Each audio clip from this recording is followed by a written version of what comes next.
He slept on the cold pavement every night, right outside the hospital gate. People passed him every evening, nurses finishing their shifts, visitors heading home, strangers buying food from the street vendors nearby. They saw the old man wrapped in a thin jacket, lying on flattened cardboard, his head resting on a small bag. Some shook their heads, some whispered, some assumed he was homeless. No one asked why he was there. Every night, at exactly the same spot, he returned. And every morning, before the sun fully rose, he stood up slowly, brushed the dust from his clothes, and walked inside the hospital. Not to beg, not to sleep in the corridors, but to visit one room. Months earlier, his world had changed inside that same building. His daughter, the only family he had left, had been rushed in after collapsing at work. Complications, surgery, words he barely understood thrown at him by doctors speaking too fast. She survived, but she didn't wake up. Days turned into weeks, weeks into months.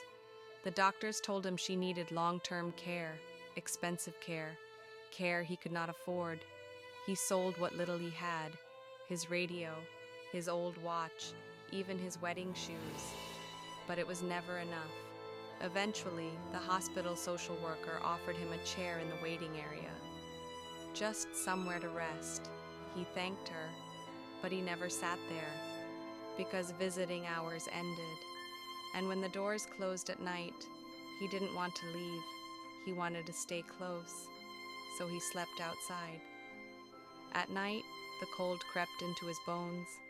Cars passed. Rain sometimes soaked the cardboard beneath him. Mosquitoes bit at his skin.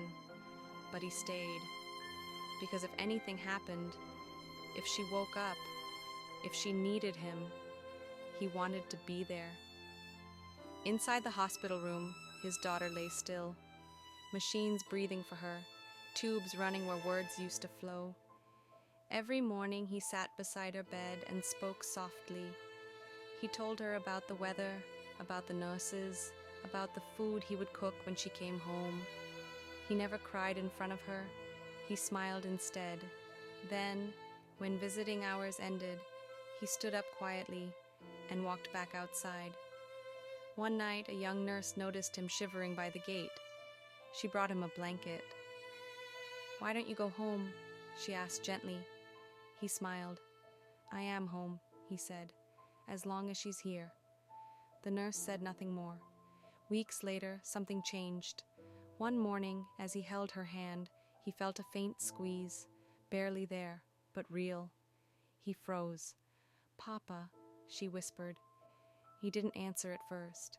His throat closed. His eyes filled. He leaned closer. "I'm here," he said. "I never left." She recovered slowly, painfully, but she recovered. And on the day she was finally discharged, she asked a question that made the room fall silent. "Where did you sleep all this time?" No one answered. The nurse stepped outside and returned with the blanket. That night, the pavement outside the hospital was empty. The cardboard was gone. But the love that slept there every night, that never left. Some sacrifices are invisible, and some love doesn't need a bed to rest in. If you passed him, would you have known his story?